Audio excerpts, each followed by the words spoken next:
Because that is the choice of the people. They say good commodities sell itself. And you can see how people are saying well of him. And it's an advice for those who are not doing right in the offices you find yourself. Because it's important when you are opportune in any office, you make use of it. Respect one another. Because tomorrow is unknown day. Talking about zoning. As far as the 10th Assembly is concerned, we are not talking about zoning. We are talking about the people with capacity. The people that will respect one constituency and the other. We are talking about people with integrity. People that will take the country to the next level. We need check and balance. We don't need a dummy assembly, or we don't need a dummy speaker. And you can see Betara has this quality. You have seen things for yourself. You agree with me that Betara is the choice of the people. The new members elect in the 10th Assembly is 275. 275. And all the new members are standing by Betara. So Betara is the choice of the people. And I have no regret supporting Betara. The 10th Assembly is a unique opportunity to redefine Nigeria and make Nigeria great. And you can see it's an amalgamation of 8 different political parties with different philosophy. So we have come together to elect one of our own. The days of imposition are over, and Nigeria is not interested who imposes who, but what you do for your various constituencies. And the quality representation, the laws you make for the good of Nigerians. Nigeria is a repressed piece of insecurity, poverty and all. And we need a speaker that will preside over the greenhouse and be able to have a constructive discussion with the executive. And that's the only way we can. And Betara stand head and shoulders above other contestants. Other contestants are very fine gentlemen. Gandhi is there, Jaji is there, DS is there. So they are different. But Betara is special because in our group, we call it New Vision. And New Vision is coming together to all the new entries into the National Assembly. And we are close to 300. And we came to the, after we evaluated all the credentials and testimonies of others, we zeroed down on Betara because we want somebody that will carry us along and remember that Nigeria is first. That's the sense we are in all amassing and ensuring that we come along and vote. The important thing that is one of our own.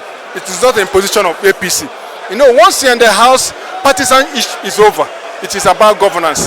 And the only one that can give us that constructive engagement and relationship among the members is Betara. Others are good. We look forward working with others, but first thing, let's elect the own that is our own. Well, I'm not from APC, so I don't care where they zone. I'm from NNPP, and Honorable Betara cut across party lines. So we need somebody that can bring everybody together, that can stabilize the house, that can ensure a harmonious relationship between executive and the legislatures.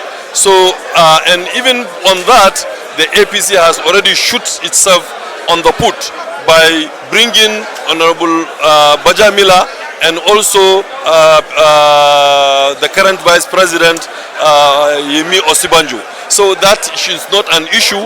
As at now, what we are after is who is going to do the job well. And we think Betara is going to do what it takes. We tell them to come and join us and vote Betara to be the 10th Assembly Speaker. We already have the numbers, but we need their cooperation, we need them, they are our colleagues.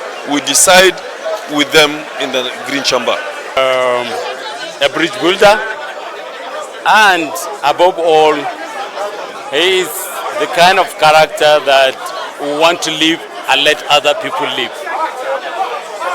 So as such, we felt, even though as a senator, I feel I should lend my time and come and support him. Well, it depends on the challenges we have now. The challenges we had during the previous dispensation is different from now. They are more aggravated now.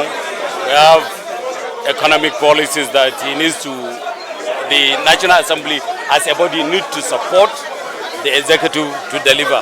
So it's a huge project for him if he emerges as the speaker, because he needs to work with the executive and even to some extent the judiciary to see that all the outstanding bills and bills that will support the country are passed. It's inconsequential. We have long fast zoning. We know as an independent body, we are not duty bound to listen to anybody. We do what is good for Nigeria. I can speak to his performance in the 8th Assembly. I followed him closely in the 9th Assembly, and I unreservedly support him for the speakership, that contest. He's a great man. He's an individual that understands the National Assembly. He also understands what it is to be in and out of the National Assembly, and he's been a great support to both serving and former members. And he's a man that has a golden heart. My advice would be to take a cue from the enormous support that they can see. Someone like me, I will not come out as a former member to come and start trying to interfere in the affairs of serving members. But this is a man of impeccable character. He's somebody who protects their interests. He's somebody who will be able to negotiate on their behalf with the executive, and more so, he forms relationships that last even after the assembly, and that's what you need. You need an individual who is there to protect you, and there at any time you call that he will answer.